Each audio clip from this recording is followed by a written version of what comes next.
Саламатсыздар ма балалар? Бүгін біз сіздермен математика 4-ші сынып 101-ші сабақта өтетін боламыз. Алдымен каналға тіркеліп, қоңырауша белгісін басып қойыңыздар. Біздің бүгінгі сабағымыздың тақырыбы таңдап алу тәсілімен шығарылатын комбинаторлық есептер. Бүгінгі сабақта біз таңдап алу тәсілімен комбинаторлық есептер шығаруды үйренетін боламыз. Алдымен бірінші есепке қарайық. Жас суретшіде бояудың 4 түсі бар. Табиғат көрінісін бояу үшін 2 түс таңдап алу қажет. Оны қанша тәсілмен таңдауға болады? Және түстерді әріптермен белгілеп нұсқаларды жаз дейді. Бірінші бізде көк түсті К деп көк әріппен, одан кейін қызылды Қ деп қызыл әріппен, жасылды Ж деп жасылмен, сарыны С деп сарымен белгіледім. Енді сонда бізде шешуі көк пен қызыл, бұл біріншісі, екінші көк пен сары, үшінші көк пен жасыл, төртінші қызыл мен сары, бесінші қызыл мен жасыл, одан кейін алтыншысы жасыл мен сары болады. Сонда есептің жауабы 6 нұсқа, яғни оны түстерді 6 түрлі тәсілмен таңдауға болады екен. Енді екінші тапсырма астында. Егер сандарды жазуда цифрлар қайталанбайтын болса, онда 6, 7, 8, 9 цифрларынан неше 2 таңбалы сан құрастыруға болады дейді. Ал әсінде, егер сандарды жазуда цифрлар қайталанатын болса, онда 1, 2, 3, 4 цифрларынан неше 2 таңбалы сан құрастыруға болады дейді. Енді осы тапсырманы орындайық. Яғни бізде 66, 77, 88, яғни олай сандардың қайталануына болмайды. Сонда 6-тан бастаймыз. 67, 68, 69. 7-ден бастасақ 76, 78, 79, 77 деп жазуға болмайды. Ол қайталанып кетеді. Бізде қайталанбау керек. Одан кейін 8-ден бастасақ 86, 87, 89, 9-дан бастап 96, 97, 98. Сонда жауабы бұл есептің 12 2 таңбалы сан жазуға, яғни құрастыруға болады, қайталанбайтын. Ал әй есебінде бізге цифрлар қайталанатын болса, қанша 2 таңбалы сан құрастыруға болады дейді. Сонда бізде 11-ден бастасақ, 1-ден бастайтын болсақ 11, 12, 13, 14. 2-ден бастап 21, 22, 23, 24. 3-тен бастап 31, 32, 33, 34. 4-тен бастап 41, 42, 43, 44. Сонда бұл жерде қайталанатын болса 16 2 таңбалы санды құрастыруға болады.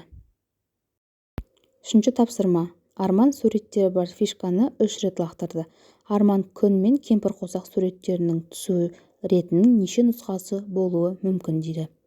Яғни біз нұсқаларды құрастырамыз, бір-біріне ұқсамайтын.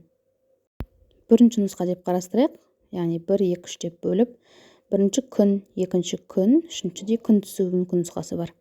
Бірінші күн, екінші күн, үшінші кемпір қосақ түсу нұсқасы бар мүмкін деген. Біріншісінде күн, екіншісінде кемпір қосақ, үшіншісінде күн түсуі мүмкін. Төртіншісінде бірінші күн, екінші кемпір қосақ, үшінші кемпір қосақ түсуі мүмкін. Бірінші кемпір қосақ, екінші кемпір қосақ, үшінші кемпір қосақ түсуі мүмкін. Алтыншысында бірінші кемпір қосақ, екінші кемпір қосақ, үшіншісінде күн. Жетіншісінде бірінші кемпір қосақ, одан кейін екіншісінде күн, үшіншісінде кемпір қосақ. 8-ші нұсқа бойынша енді бізде бірінші кемпір қосақ, екінші кемпір қосақ, үшінші күн түсуі мүмкін. Сонда бізге арман суреттерінің түсу ретінің 8 нұсқасы болуы мүмкін екен. Төртінші тапсырма. Саяхатшы 5 баланың әрқайсысына табиғатты суретке түсіру үшін сыйға бір фотоаппараттан берді. Саяхатқа шығар алдында әр бала достарын бір реттен суретке түсірді. Оларда барлығы неше фотосурет болды дейді. Мысалы суретке қарайық. Бірінші тұрған бала өзінен кейінгі тұрған балдарды түсірді делік. Сонда ол өзінен кейін тұрған ұлды, одан кейін қызды, одан кейін тағы 2 ұлды түсіру мүмкін. Сонда 4-еуден, яғни бір бала 4 суреттен түсіре алады. Сонда бұл жерде суретте 5 бала көрсетілген, әрқайсысы 4 суреттен түсіргенде оларды бір-біріне қосамыз. 4-ке 4-ті қосқан кезде бізде, яғни 4-ті өзінен 5 рет қоссақ 20 болады. Сонда есептің жауабы балаларда барлығы 20 фотосурет болды. 5-ші тапсырма. Графикке қарап, оның сипаттамасын құрастыр, сұрақтарға жауап бер дейді. Енді графиктен жаяу жүрген туристің А пунктінен таңертең сағат 9-да 4 км/сағат жылдамдықпен жолға шыққанын анықтауға болады. 1 сағаттан соң 12 км/сағат жылдамдықпен оның соңынан велосипедші турист шықты. Велосипедші қай уақытта аялдады, велосипедші қанша уақыт аялдады және аялдағаннан кейін велосипедшінің жылдамдығы қалай өзгерді дейді.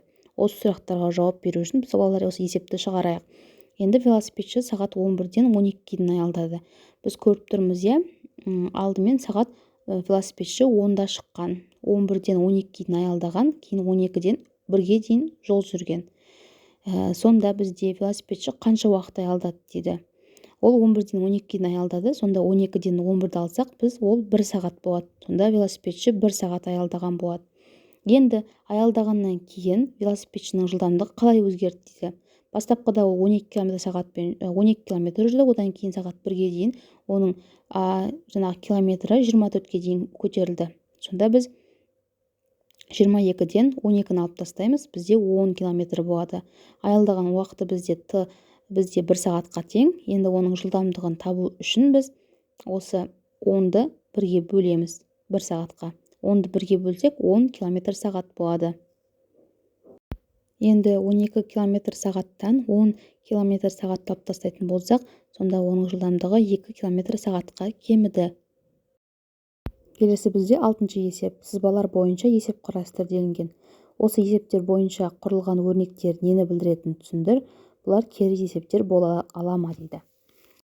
Бізге есеп өрнек болып өзі көрсетіліп, және сызбамен белгіленіп тұр. Ары қарай өзіміз есептің шартын құрайық. В1 бізде 15 км сағатқа тең, В2 10 км сағатқа тең, Т бізде 2 сағат, С 90 км, ал бастапқы ағашты табу керек. Сонда шешуі, бірінші тұрған өрнек, жақша ішіндегі 10 қосылған 15 көбейтілген 2. Ол бізде В қашықтау жылдамдығы, ол 50 км болады. Сонда біз 90-нан алып тастаймыз 10 қосылған 15 көбейтілген 2-ні. Сонда бізге 40 км шығады. Сонда жауабы екі ауылдың арасы 40 км болады. Бізде екі есепте де екі бағытқа қарай кеткен велосипедші немесе көлік деп те алсақ болады. Осы сызба бойынша есеп құрастырамыз. Енді әсінде бізде уақыт берілген Т 2 сағатқа тең, В2 бізде 10 км сағат, бізде С1 40 км, С 90 км. Сонда біз В1 табуымыз керек. Сонда бізге бұл жерде де өрнек берілген, 90-нан 40-ты алып тастаймыз, ол 50 км.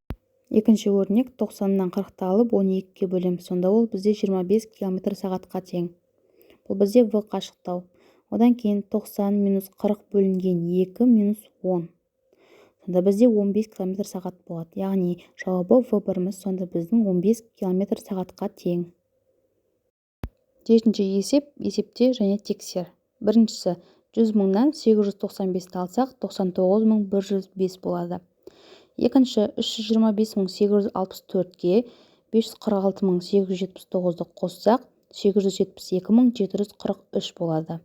Үшіншісі 306.400-ге 503-ті көбейтсек 154.119.200 болады. Одан кейін 968-ге 547-ні көбейтсек 529.496 болады. Бесіншісі 3952-ні 52-ге бөлсек 76 болады. Енді алтыншысы 33.855-ті 111-ге бөлсек 305 болады. Келесі 8-ші тапсырма. Кітапханада ерекше жануарлар туралы кітаптарды 4 бала таңдады. Олар 5, 8, 13 және 15 жаста. Балалардың аты Айна, Бауыржан, Шолпан және Күләш.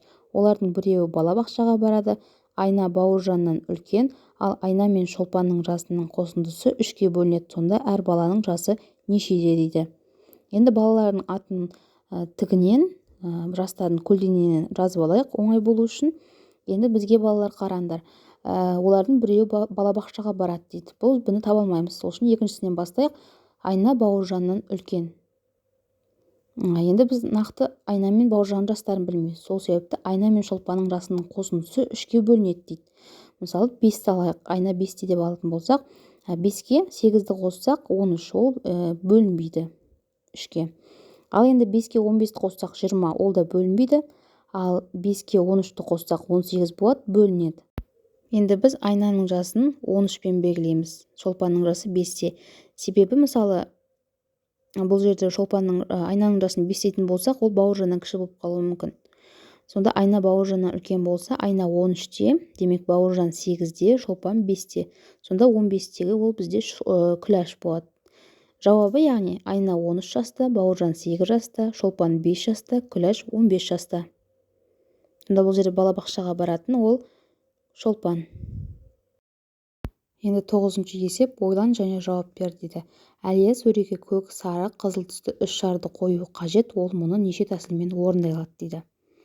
Мысалы, бірінші ол көк түсті, одан кейін сары, одан кейін қызыл түсті қоя алады. Екінші көк түсті, дәл осындай көктен басталып, көк, қызыл, одан кейін сарыны қоя алады. Үшінші бірінші сары, екінші көкті, үшінші қызылды, төртінші бірінші сарыны, екінші қызылды, үшінші көкті, бесінші бірінші қызылды, екінші көкті, үшінші сарыны, алтыншы бірінші қызылды, екінші сарыны, үшінші көкті қояды. Сонда Әлия сөреге осы 3 түрлі түсті шарды 6 рет қойылатын тәсілмен орындай алады. Осымен балалар сабағымыз аяқталды. Каналға тіркеліп лайк басуды ұмытпаңыздар.